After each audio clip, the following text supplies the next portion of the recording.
Hi everyone, welcome back to Grow Malayalam. അപ്പോൾ ഇന്ത്യയിൽ sustainability ഒരു ട്രെൻഡിങ് വേർഡ് മാത്രമല്ല, പക്ഷെ അതൊരു ബിസിനസ് മോഡലാണ്. അപ്പോൾ ഈ ഒരു ബിസിനസ് മോഡൽ വലിയൊരു ഭാഗം കളിക്കുന്ന റീസൈക്ലിംഗ് സെക്ടറിൽ നിന്നുള്ള സ്റ്റോക്സ് ആണ്. അപ്പോൾ ഇതെന്ന് പറഞ്ഞാൽ EVസോ സോളാർ പാനൽസോ ഒന്നല്ല, ഇതെന്ന് പറഞ്ഞാൽ സ്ക്രാപ്പിനെ തിരിച്ച് സിസ്റ്റത്തിലേക്ക് കൊണ്ടുവന്ന് വാല്യൂ ക്രിയേറ്റ് ചെയ്യുന്ന കമ്പനികളാണ്. സോ ഇന്നത്തെ നമ്മുടെ വീഡിയോയിൽ ഇതുപോലുള്ള 2 സ്റ്റോക്സ് ആവും നമ്മൾ ഡിസ്കസ് ചെയ്യാൻ വേണ്ടി പോകുന്നത്. അപ്പോൾ ഏതൊക്കെയാണ് ഇന്നത്തെ കമ്പനികൾ എന്നുള്ളത് നിങ്ങൾക്ക് അറിയണ്ടേ? So let's begin today's video.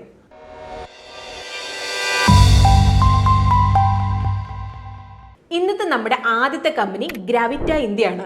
1992 ഈ ഒരു കമ്പനി തുടങ്ങുന്നത്. അപ്പം നമ്മുടെ രാജ്യത്തിലെ ഏറ്റവും വലിയ ലെഡ് പ്രൊഡ്യൂസേഴ്സിൽ ഒരാളാണ്. അപ്പോൾ കമ്പനിയുടെ മെയിൻ സ്ട്രെങ്ത് ഇൻഹൗസ് റീസൈക്ലിംഗ് ടെക്നോളജിയാണ്. ഇത് കൂടാതെ ടെക്നിക്കൽ കൺസൾട്ടൻസി ഉണ്ട്. അപ്പോൾ പ്ലാന്റ് നല്ല സ്മൂത്ത് ആയിട്ട് നടത്താനും ആനുവൽ മെയിൻ്റനൻസിനുമായിട്ട് ഇവർ PLC ബേസ്ഡ് കൺട്രോൾ സിസ്റ്റവും മോണിറ്ററിംഗ് സിസ്റ്റവും ഉപയോഗിക്കുന്നുണ്ട്. അപ്പോൾ 34ലധികം രാജ്യങ്ങളിലായിട്ട് കമ്പനിക്ക് പ്രസൻസ് ഉണ്ട്. അപ്പോൾ ഇവർ 32% റവന്യൂ ഓവർസീസിൽ നിന്നാണ് വരുന്നത്. എന്നാൽ ഇവർ പ്രോഫിറ്റിലേക്ക് 39% കോൺട്രിബ്യൂട്ട് ചെയ്യുന്നത്. അപ്പോൾ ഇത് സൂചിപ്പിക്കുന്നത് എന്താണ്? ഗ്ലോബലി ബെറ്റർ മാർജിൻ ആണ്. അപ്പോൾ കമ്പനിക്ക് 3,34,000 മെട്രിക് ടണ്ണിലധികം പ്രൊഡക്ഷൻ കപ്പാസിറ്റി ഉണ്ട്. അപ്പോൾ ഗ്രാവിറ്റ ഇന്ത്യയുടെ മാനുഫാക്ചറിംഗ് യൂണിറ്റ്സിന്റെ മാപ്പ് നിങ്ങൾക്ക് ഇവിടെ കാണാം. ഇനി നമുക്ക് കമ്പനിയുടെ വേർട്ടിക്കൽസ് നമുക്ക് നോക്കാം. അപ്പോൾ ഗ്രാവിറ്റ ഇന്ത്യയുടെ മെയിൻ കാര്യം വരുന്ന ഇലക്ട്രിക് വേസ്റ്റ് റീസൈക്ലിംഗ് ആണ്. അപ്പോൾ പല സ്ക്രാപ്പ് മെറ്റീരിയൽസ് ലൈക്ക് ഇപ്പം batteries, cable scrap, aluminium, plastic, അതുപോലെ ലെഡ് ബേസ്ഡ് സ്ക്രാപ്പ് ഇവർ റീസൈക്കിൾ ചെയ്യുന്നുണ്ട്. അപ്പോൾ ഇവരുടെ ബിസിനസ് 4 പ്രത്യേക വേർട്ടിക്കൽസിലായിട്ട് ഡിവൈഡ് ചെയ്തിട്ടുണ്ട്. ഇത് ലെഡ് റീസൈക്ലിംഗ് ആണ്. അപ്പോൾ ഇതാണ് ഇവരുടെ ഏറ്റവും വലിയ വേർട്ടിക്കൽ, 88% കോൺട്രിബ്യൂട്ട് ചെയ്യുന്നുണ്ട്. അടുത്ത അലുമിനിയം റീസൈക്ലിംഗ് ആണ്, റവന്യൂയിലേക്ക് 8% കോൺട്രിബ്യൂട്ട് ചെയ്യുന്നുണ്ട്. ബാക്കി റവന്യൂ പ്ലാസ്റ്റിക് റീസൈക്ലിംഗ് അതുപോലെ ടേൺ കീ പ്രൊജക്ട്സ് എന്നാണ് വരുന്നത്. അപ്പോൾ കമ്പനിയുടെ റവന്യൂവിൻ്റെ 45% റവന്യൂ വാല്യൂ ആഡഡ് പ്രൊഡക്ട്സിൽ നിന്നാണ് വരുന്നത്. അപ്പോൾ ഇതിൽ വരുന്നതാണ് high margin industrial products like lead alloys, lead sheet, red lead, അതുപോലെ തന്നെ ലെഡ് ഓക്സൈഡും. ഇനി നമുക്ക് ഫൈനാൻഷ്യൽ പെർഫോമൻസ് നമുക്ക് നോക്കാം. അപ്പോൾ കമ്പനി ഏറ്റവും അധികം റവന്യൂ നൽകിയത് 2025 സാമ്പത്തിക വർഷത്തിലാണ്. അപ്പോൾ ഇയർ ഓവർ ഇയർ 22% ഗ്രോത്തോടെ 3,869 കോടി എത്തിയിട്ടുണ്ട്. അപ്പോൾ ഈ ഒരു ഗ്രോത്തിന് മെയിൻ കാര്യം വന്ന് 20% വോളിയം ഗ്രോത്ത് കൂടിയതുകൊണ്ടാണ്. അപ്പോൾ ഈ ഒരു വോളിയം കൂടിയതിൻ്റെ പിന്നിൽ വലിയൊരു കാരണമുണ്ട്. കാരണം ഇന്ത്യയിൽ തന്നെ കളക്ട് ചെയ്ത സ്ക്രാപ്പ് 60% കൂടിയിരുന്നു. അപ്പോൾ ഇതിന് കാരണം എന്താണെന്ന് വെച്ചിട്ടുണ്ടെങ്കിൽ battery waste management rule strict ആക്കിയതുകൊണ്ടാണ്. അപ്പോൾ ഇതുകൊണ്ടാണ് ഇന്ത്യയിൽ നിന്നുള്ള കൂടുതൽ സ്ക്രാപ്പ് കിട്ടിയതും അതുകൊണ്ട് വോളിയം കൂടിയതും. എന്നാൽ ഇവിടെ എക്സ്പെൻസ് 23.3% കൂടി റവന്യൂവിനേക്കാളും വേഗത്തിൽ. അപ്പോൾ ഇത് ഡയറക്ട്ലി ഓപ്പറേറ്റിംഗ് പ്രോഫിറ്റ് മാർജിനെ ബാധിച്ചിട്ടുണ്ട്. അപ്പോൾ കോസ്റ്റ് ഓഫ് ഗുഡ്സ് സോൾഡ് 24% കൂടി 3,175 കോടി എത്തി. അപ്പോൾ അത് കാരണം ഓപ്പറേറ്റിംഗ് പ്രോഫിറ്റ് 12.8% വളർന്നു. പക്ഷേ ഇവിടെ മാർജിൻ 9% നിന്ന് 8% ഇടിഞ്ഞു. ഇത് ഓപ്പറേറ്റിംഗ് പ്രോഫിറ്റ് മാർജിനിൽ 100 ബേസിസ് പോയിന്റ് കോൺട്രാക്ഷൻ ആണ് സൂചിപ്പിക്കുന്നത്. അതായത് ഇവിടെ ഇൻപുട്ട് കോസ്റ്റ് കൂടിയതുകൊണ്ട് കമ്പനിയുടെ പ്രോഫിറ്റബിലിറ്റി കുറഞ്ഞു. പക്ഷേ ഇവിടുത്തെ സർപ്രൈസ് ഫാക്ടർ എന്താണെന്ന് വെച്ചാൽ അതർ ഇൻകം ഇവിടെ 47% കൂടി 112 കോടി എത്തി. അതുപോലെ തന്നെ ഇവിടെ ഇൻട്രസ്റ്റ് കോസ്റ്റ് 12% കുറഞ്ഞ് 43 കോടിയിലേക്ക് എത്തി. അതുപോലെ ഡിപ്രീസിയേഷൻ കോസ്റ്റും 23% ഇടിഞ്ഞ് 29 കോടിയിലേക്ക് എത്തി. സോ ഈ ഒരു കമ്പൈൻഡ് ഇഫക്റ്റ് കാരണം ഈവൻ മാർജിനൽ പ്രഷർ ഉണ്ടായിട്ട് പോലും നെറ്റ് പ്രോഫിറ്റ് 29% വളർന്നു. ഇനി നമുക്ക് ഫ്യൂച്ചർ ആസ്പെക്ട്സ് നമുക്ക് നോക്കാം. 2025 ഫൈനാൻഷ്യലിൽ ഗ്രാവിറ്റയുടെ production capacity 3,34,000 metric ton per annum ആണ്. അതുപോലെ തന്നെ ഇത് 2028 ഫൈനാൻഷ്യൽ ആകുമ്പോഴേക്കും 7 ലക്ഷം മെട്രിക് ടൺ പെർ ആനോ ആയിട്ട് കൂടാനായിട്ട് ടാർഗറ്റ് ചെയ്യുന്നത്. അപ്പോൾ നിലവിൽ കമ്പനിക്ക് 60,000 മെട്രിക് ടണ്ണിലധികം ഓർഡർ ബുക്ക് ഉണ്ട്. അപ്പോൾ ഇത് കാണിക്കുന്ന സ്ട്രോങ് ഡിമാൻഡാണ്. ഇപ്പോൾ 2029 വിഷൻ ഇതാണ്. 2028 ഫൈനാൻഷ്യൽ ആകുമ്പോഴേക്കും 50%-ലധികം റവന്യൂ വാല്യൂ ആഡഡ് പ്രൊഡക്ട്സിൽ നിന്ന് വരുമെന്നാണ് പ്ലാൻ ചെയ്യുന്നത്. അപ്പോൾ മാനേജ്മെന്റ് പറയുന്നത് അവരുടെ ഈ ഒരു കസ്റ്റമൈസ് ഹൈ മാർജിൻ പ്രൊഡക്ട്സ് മാർജിനിലേക്ക് നല്ലപോലെ കോൺട്രിബ്യൂട്ട് ചെയ്യുന്നത് മാത്രമല്ല ക്ലയന്റ് പ്രൊഡക്റ്റ് മിക്സിൽ അവരുടെ ഷെയർ കൂട്ടുകയും ചെയ്യും. അതുപോലെ തന്നെ 30%-ലധികം റവന്യൂ നോൺ ലെഡ് വെർട്ടിക്കൽസ് നിന്ന് വരുമെന്നാണ് പ്രതീക്ഷിക്കുന്നത്. അപ്പോൾ നിലവിൽ ഇപ്പോൾ 12% മാത്രമാണ് ഉള്ളത്. സോ ഈ ഒരു ട്രാൻസാക്ഷനായിട്ട് കമ്പനി 15,000 കോടിയുടെ ക്യാപിറ്റൽ എക്സ്പെൻഡിച്ചർ ആണ് പ്ലാൻ ചെയ്യുന്നത്. ഇപ്പോൾ 890 കോടി ഇന്റേണലി ആവും അവർ ഫണ്ട് ചെയ്യുന്നത്. അപ്പോൾ 1000 കോടിയിൽ നിലവിലുള്ള വെർട്ടിക്കൽസിലേക്ക് ഇപ്പോൾ അലുമിനിയം, ലെഡ്, അതുപോലെ പ്ലാസ്റ്റിക്കിലേക്കാവും അലോക്കേറ്റ് ചെയ്യുന്നത്. അതുപോലെ തന്നെ 500 കോടി പുതിയ വെർട്ടിക്കൽസിലേക്കാവും പോകുന്നത്. അതായത് ലിഥിയം അയൺ, റബ്ബർ, സ്റ്റീൽ, അതുപോലെ പേപ്പറിലേക്ക്. ഇവിടുന്ന് നമ്മൾ പുതിയൊരു പോയിന്റിലേക്ക് നമ്മൾ പോവാണ്. ഗ്രാവിറ്റ റബ്ബർ അതുപോലെ ലിഥിയം അയൺ റീസൈക്ലിംഗിലേക്ക് കയറാൻ പോവാണ്. റബ്ബർ ബിസിനസ്സിൽ കമ്പനി ഫോക്കസ് ചെയ്യുന്ന പൈറോളിസിസ് ഓയിൽ, ക്രം റബ്ബർ, അതുപോലെ തന്നെ സ്റ്റീലിലേക്കാവും. അപ്പോൾ ഈ ഒരു സെക്ടറിൽ കമ്പനി 70% CAGR ലക്ഷ്യം വെക്കുന്നുണ്ട്. അപ്പോൾ നിലവിൽ ലിഥിയം സെഗ്മെന്റിൽ നിന്നുള്ള റവന്യൂ എക്സ്പെക്ടേഷൻ കുറവാണ്. കാരണം സ്ക്രാപ്പ് അവൈലബിലിറ്റി കുറവാണ്. PV സൈക്കിൾ ഇതുവരെ സ്കെയിൽ ആയിട്ടില്ല. 2026 ഫസ്റ്റ് ഹാഫ് ആകുമ്പോഴേക്കും മുന്ദ്രയിൽ പുതിയൊരു പ്ലാന്റ് പ്രവർത്തനം തുടങ്ങും. യൂറോപ്പിലേക്ക് കയറാനായിട്ട് കമ്പനി MOU സൈൻ ചെയ്തിട്ടുണ്ട്. അപ്പോൾ കമ്പനി റൊമാനിയയിൽ 18,000 മെട്രിക് ടൺ പെർ ആനം കപ്പാസിറ്റിയുള്ള വേസ്റ്റ് ടയർ റീസൈക്ലിംഗ് പ്ലാന്റ് ഉണ്ടാക്കിയിട്ടുണ്ട്. ഇതിൽ ഗ്രാവിറ്റിക്ക് 80% സ്റ്റേക്ക് ഉണ്ടാവും. ഇവിടുത്തെ മെയിൻ പോയിന്റ് ഇതാണ്. 2025 ഫൈനാൻഷ്യൽ ഇയറിൽ വാല്യൂ ആഡഡ് പ്രൊഡക്ട്സ് റവന്യൂവിന്റെ 45% വരുന്നുണ്ട്. അപ്പോൾ ഇത് 2028 ഫൈനാൻഷ്യൽ ഇയർ ആകുമ്പോഴേക്കും 50%-ലധികം കൂട്ടാനായിട്ട് പ്ലാൻ ചെയ്യുന്നുണ്ട്. അപ്പോൾ ഈ ഒരു പ്രൊഡക്ട്സ് വലിയ മാർജിൻ ജനറേറ്റ് ചെയ്യുന്നുണ്ട്. അപ്പോൾ ബേസ് പ്രൊഡക്ട്സിനേക്കാളും 2 മുതൽ 3% കൂടുതൽ. കൂടാതെ നമ്മൾ ഫോമൽ ലെഡ് റീസൈക്ലേഴ്സിന്റെ മാർക്കറ്റ് ഷെയർ 40% നിന്ന് 75% എത്തുമെന്നാണ് പ്രതീക്ഷിക്കുന്നത്. അതുപോലെ 2026 ഫൈനാൻഷ്യൽ ഇയർ മുതൽ ബാറ്ററി മാനുഫാക്ചേഴ്സ് അവരുടെ പ്രൊഡക്ട്സിന്റെ 90% റീസൈക്കിൾ ചെയ്യേണ്ടതായിട്ട് വരും. അപ്പോൾ ഇത് ഗ്രാവിറ്റിക്ക് നല്ലൊരു ന്യൂസാണ്. കാരണം ഓർഗനൈസ്ഡ് പ്ലേയേഴ്സിന്റെ മാർക്കറ്റ് ഷെയർ കൂടും. ഇനി നമുക്ക് ഗ്രാവിറ്റിയുടെ ഫണ്ട് റേസ് അതുപോലെ തന്നെ ഓപ്പറേഷണൽ ഇംപ്രൂവ്മെന്റിനെ കുറിച്ച് നമുക്ക് സംസാരിക്കാം. ഇപ്പോൾ 2024 ഡിസംബറിൽ കമ്പനി ക്വാളിഫൈഡ് ഇൻസ്റ്റിറ്റ്യൂഷൻ പ്ലേസ്മെന്റ് വഴി 1000 കോടി റേസ് ചെയ്തു. അപ്പോൾ ഇതിൽ 726 കോടി ഡെറ്റ് റീപേയ്മെന്റിനായിട്ടാണ് ഉപയോഗിച്ചത്. അതുപോലെ വർക്കിംഗ് ക്യാപിറ്റൽ നീഡ്സിനായിട്ടാണ് ബാണ് ഉപയോഗിച്ചത്. അപ്പോൾ കമ്പനി ഇപ്പം വർക്കിംഗ് ക്യാപിറ്റൽ ഹെവി ബിസിനസ് ആണ്. പക്ഷേ കാര്യങ്ങളൊക്കെ അവർ നല്ല രീതിയിൽ മാനേജ് ചെയ്യുന്നുണ്ട്. ഇപ്പോൾ ഓവറോൾ ഡെറ്റ് ഇക്വിറ്റി റേഷ്യോ നമ്മൾ നോക്കുകയാണെങ്കിൽ 0.67 നിന്ന് 0.14 കുറഞ്ഞു.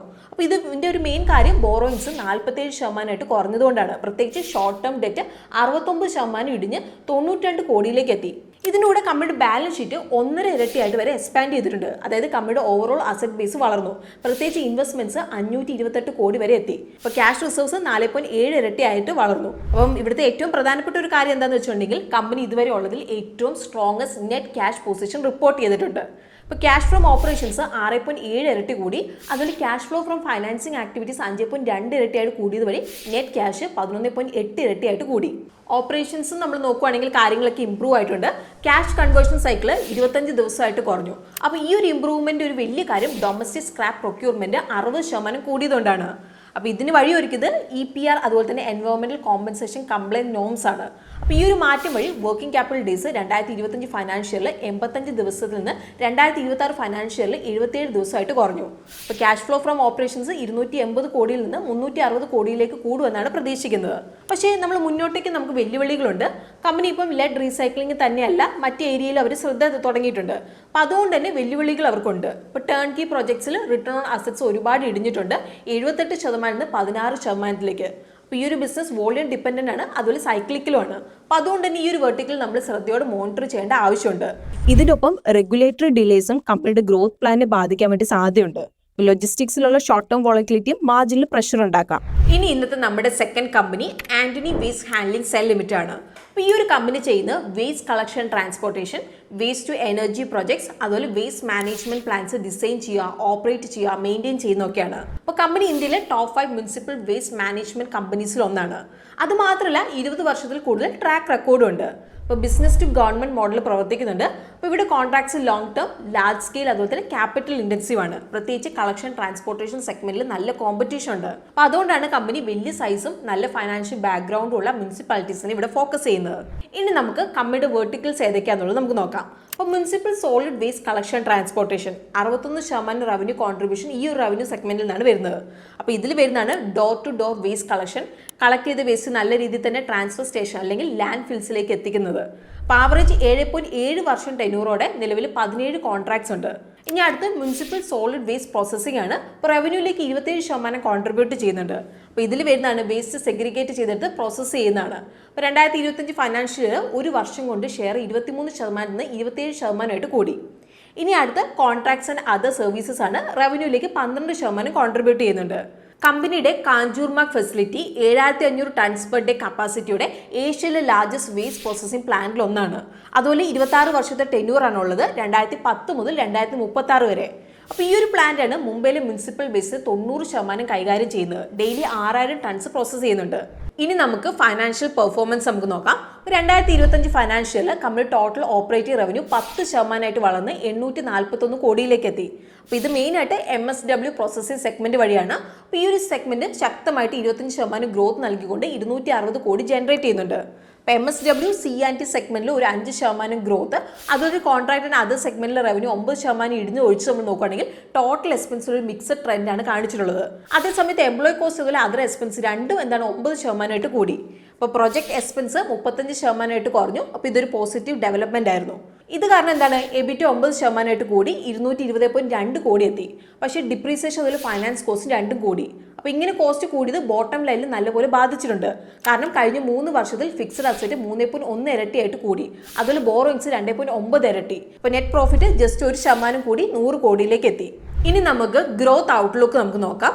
അടുത്ത 3 മുതൽ 5 വർഷത്തിൽ കമ്പനിക്ക് 25% CAGR റവന്യൂ ഗ്രോത്ത് ടാർഗറ്റ് ഉണ്ട്. അപ്പോൾ നിലവിൽ ഇപ്പോൾ കമ്പനിയുടെ മെയിൻ മാർജിൻ വരുന്നത് 20 മുതൽ 21% റേഞ്ചിലാണ്. പക്ഷേ ഈ ഒരു മാർജിൻ 22 മുതൽ 23% വരെ കൂടുമെന്നാണ് പ്രതീക്ഷിക്കുന്നത്. കാരണം കമ്പനിയുടെ പ്രോസസ്സിംഗ് യൂണിറ്റുള്ള ക്യാപിറ്റൽ എക്സ്പെൻഡിച്ചർ സൈക്കിൾ അടുത്ത 2 മുതൽ 3 ക്വാർട്ടറിൽ കംപ്ലീറ്റ് ആവും. ഗ്ലോബൽ ലെവലിൽ വേസ്റ്റ് ഡിസ്പോസൽ കൂടുതലും ലാൻഡ് ഫിൽസ് വഴിയാണ് ചെയ്യുന്നത്. അതുപോലെ തന്നെ റീസൈക്ലിംഗ് ഓൾമോസ്റ്റ് 25% അക്കൗണ്ട് ചെയ്യുന്നത്. എന്നാൽ ഇപ്പോൾ ഇന്ത്യയിൽ 77% വേസ്റ്റ് ഓപ്പൺ ഡംപിംഗ് വഴിയാണ് ഡിസ്പോസ് ചെയ്യുന്നത്.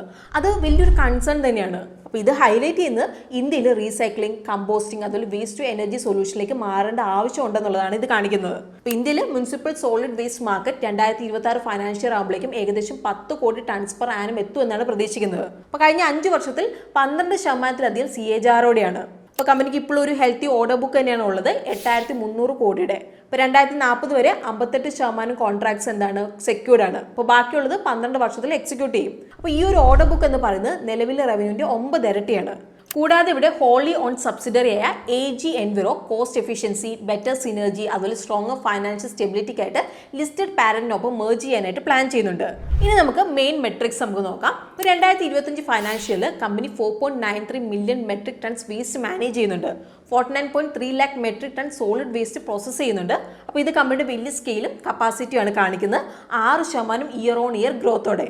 റെഫ്യൂസ് ഡിറൈവ് ഫ്യൂവലിൻ്റെ സെയിൽസ് 1.48 ടൺസ് ആയിട്ട് കൂടി, 2% ഇയർ ഓൺ ഇയർ ഗ്രോത്ത് കാണിച്ചു. അപ്പോൾ ഇത് വേസ്റ്റ് ടു എനർജിയിലെ സ്റ്റേബിൾ ഡിമാൻഡാണ് സൂചിപ്പിക്കുന്നത്. ഇനിയിപ്പോൾ നമ്മൾ വേറൊരു സൈഡിൽ നോക്കുകയാണെങ്കിൽ കമ്പോസ്റ്റ് സെയിൽസ് 21,200 ടണ്ണിലേക്ക് കൂടി, അതായത് ഇയർ ഓവർ ഇയർ ഓൾമോസ്റ്റ് ഇരട്ടി. അപ്പോൾ സസ്റ്റൈനബിൾ ഫാമിംഗ് ഇൻപുട്സിൽ സ്ട്രോങ് ഡിമാൻഡാണ് ഇത് ഹൈലൈറ്റ് ചെയ്യുന്നത്. അപ്പോൾ കമ്പനിയുടെ ടോട്ടൽ ഗ്രോസ് ഡെറ്റ് 473 കോടിയാണ്. എന്നാൽ ബാലൻസ് ഷീറ്റിൽ 132 കോടി ക്യാഷ് ഉണ്ട്. അങ്ങനെ നെറ്റ് ഡെറ്റ് 341 കോടിയുടെ net debt to equity ratio 0.4x ആണ്. അപ്പോൾ ഇത് സൂചിപ്പിക്കുന്നത് ഒരു മോഡറേറ്റ് ലിവറേജ് ആണ്. അപ്പോൾ കഴിഞ്ഞ വർഷം 0.5x ആയിരുന്നു. എന്നാൽ കമ്പനിയുടെ നെറ്റ് ക്യാഷ് ഫ്ലോ ഒരു പോസിറ്റീവ് ട്രെൻഡാണ് കാണിക്കുന്നത്. അപ്പോൾ CFO 2 ഇരട്ടിയായിട്ട് കൂടി കഴിഞ്ഞ 2 വർഷത്തിൽ 187 കോടിയിലധികം എത്തി. കൂടാതെ ഇൻവെസ്റ്റിംഗ് ഔട്ട്ഫ്ലോ 42% കുറഞ്ഞ് 149 കോടിയിലേക്ക് എത്തി. അപ്പോൾ ഓവറോൾ ക്യാഷ് പൊസിഷൻ സ്ട്രോങ് ആയിട്ടുണ്ട്. പക്ഷേ ഇവിടം കൊണ്ട് അവസാനിക്കുന്നില്ല, വേറെ ഒരുപാട് വെല്ലുവിളികൾ കമ്പനിക്കുണ്ട്. അപ്പോൾ കമ്പനിയുടെ ഇൻട്രസ്റ്റ് കവറേജ് റേഷ്യോ 2.7x മാത്രമാണ്. അതായത് ഓപ്പറേറ്റിംഗ് പ്രോഫിറ്റിൽ നിന്ന് ഇൻട്രസ്റ്റ് കവർ ചെയ്യാനുള്ള കഴിവ് അവരുടെ ഇൻഡസ്ട്രി മീഡിയനായ 11.73x വെച്ച് നമ്മൾ നോക്കുമ്പോൾ എന്താണ് കുറവാണ്. അതുപോലെ തന്നെ ഈ ഒരു ബിസിനസ് ക്യാപിറ്റൽ ഇൻറ്റൻസീവ് ആയതുകൊണ്ട് തന്നെ പുതിയ പ്രൊജക്ട് എക്സിക്യൂട്ട് ചെയ്യാനായിട്ട് ഡെറ്റ് ഫണ്ടഡ് ക്യാപിറ്റൽ എക്സ്പെൻഡിച്ചർ ആവശ്യമാണ്. അതുപോലെ waste to energy plant stabilization time കൂടുതലാണ്. അപ്പോൾ ഇത് റിട്ടേൺ റേഷ്യോയിൽ പ്രഷർ ഉണ്ടാക്കാം.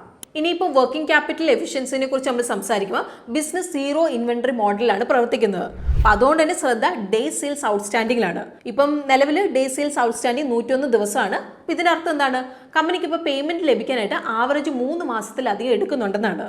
പിന്നെ മുനിസിപ്പൽ കോർപ്പറേഷൻ പോലത്തെ ക്ലയൻസ് ആയിട്ട് വർക്ക് ചെയ്യുന്നതിലും റിസ്ക് ഉണ്ട്. ലൈക്ക് ഇപ്പോൾ ബഡ്ജറ്റ് ഡിലേ, നിയമങ്ങൾ, കേസുകൾ അല്ലെങ്കിൽ ബ്യൂറോക്രസി പോലുള്ള പ്രശ്നങ്ങൾ ഉണ്ടാവാനുള്ള സാധ്യതയുണ്ട്.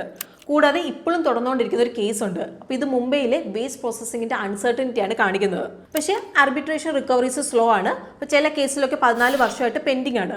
ഇനി ലാസ്റ്റ്ലി റവന്യൂ ഗ്രോത്തും കൺസിസ്റ്റൻസി ഇല്ലാത്ത രീതിയിൽ വരാനുള്ള സാധ്യതയുണ്ട്. അപ്പോൾ ഇത് മെയിൻലി കമ്പനിയിൽ നിന്ന് കിട്ടുന്ന പുതിയ കോൺട്രാക്ട്സും അവരുടെ പ്രൊജക്ട് കമ്മീഷനിങ് സമയം ബേസ് ചെയ്തിട്ടാണ്. അപ്പോൾ അതുകൊണ്ട് തന്നെ ഒരു വർഷം എന്താണ് വലിയ ഗ്രോത്ത് കാണിക്കാം, പിന്നീട് എന്താണ് വേണമെങ്കിൽ കുറവായിരിക്കും വരുന്നത്. അപ്പോൾ ഇതുപോലുള്ള പ്രൊജക്ട് കോസ്റ്റിലുള്ള ചേഞ്ചസ് അപ്രൂവ് ചെയ്യുന്നത് വളരെ സ്ലോ ആയിരുന്നു. അപ്പോൾ ഇത് റവന്യൂവിനെ ബാധിക്കുന്നുണ്ട്. സോ ഇതാണ് നമ്മൾ ഇന്ന് ഡിസ്കസ് ചെയ്യാൻ ഉദ്ദേശിച്ച 2 കമ്പനികൾ. അപ്പം waste is the new wealth എന്ന് നിങ്ങൾ വിശ്വസിക്കുന്നുണ്ടെങ്കിൽ നിങ്ങളുടെ ലോങ് ടേം പോർട്ട്ഫോളിയോയുടെ ഒരു പുതിയൊരു ആംഗിളാവും ഈ ഒരു സ്റ്റോക്സ്. അപ്പം ഇന്ന് നമ്മൾ ഡിസ്കസ് ചെയ്തതിൽ ഏത് സ്റ്റോക്കാണ് നിങ്ങൾക്ക് പ്രോമിസിംഗ് ആയിട്ട് തോന്നിയത് അത് നിങ്ങൾക്ക് കമൻസിൽ നമ്മളോട് ഷെയർ ചെയ്യാം. അപ്പം നമുക്ക് പുതിയൊരു വീഡിയോ ആയിട്ട് ഗ്രോ മലയാളം ചാനലിലൂടെ കാണാം. അതുവരെ take care, happy investing and bye from Rincy.